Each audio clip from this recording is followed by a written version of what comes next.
they created an option for you to import and export user rights for a project.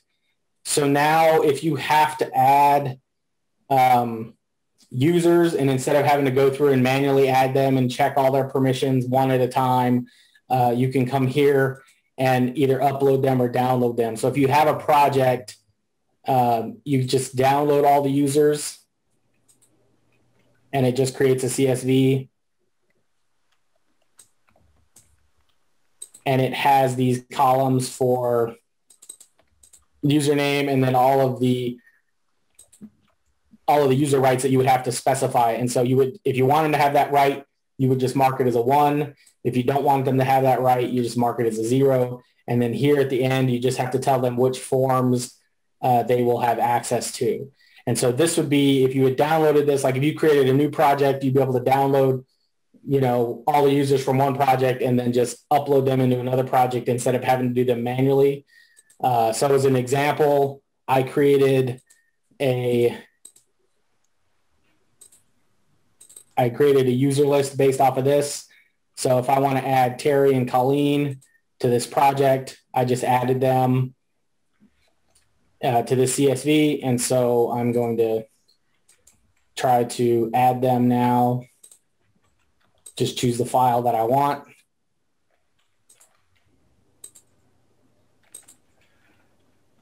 And then it's similar to the data import. You're going to see what the values are. And just to be different, I didn't give Colleen user rights.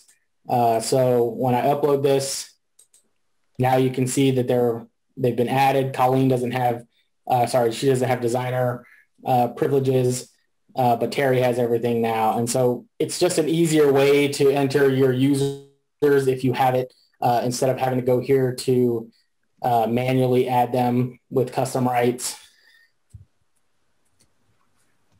you know, every time.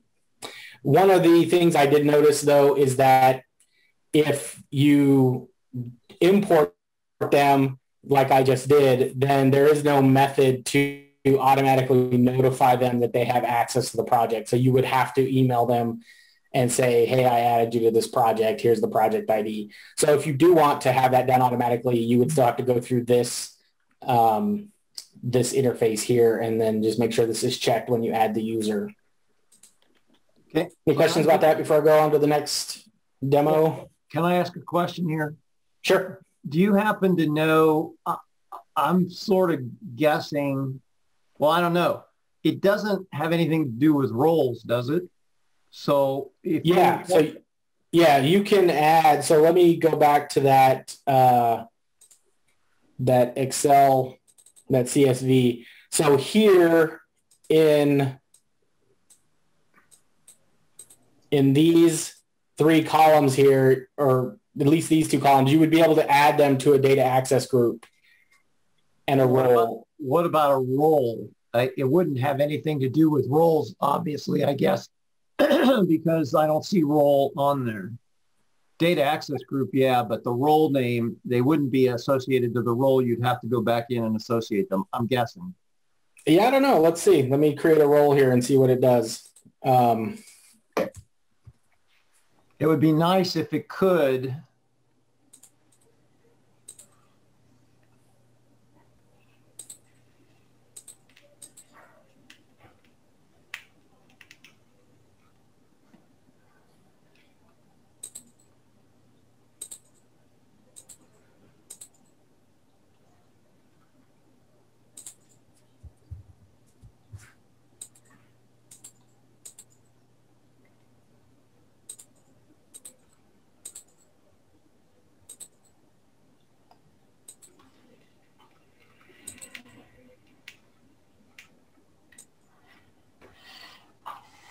Yeah, I guess it doesn't have anything to do with the roles here because it doesn't have you add as a role. So yeah, if you have roles, what I think would have to happen is you would have to add them as a user. Like if Colleen was here, I would have to add her and then I would have to assign her to a role first. So this would be to only add them to the project. So it does have options for data access groups and for just users, but you're right, it doesn't have anything for the role. Well, the one nice thing is that just like, so I don't know, for those of you that don't have projects with maybe 30 or 40 different users associated to them, like we might have on our antibody testing projects. Frequently there are 30 people associated with the project. It would be really nice to be able to grab the whole group and bring them in, you know, just using that upload and download feature. That could be really a nice thing. So yeah, and it might be limited with the role just because your projects may have different roles already set up. And so it would be harder to import and then overwrite, you know, existing roles or something like that. But maybe that's something they'll do down the road.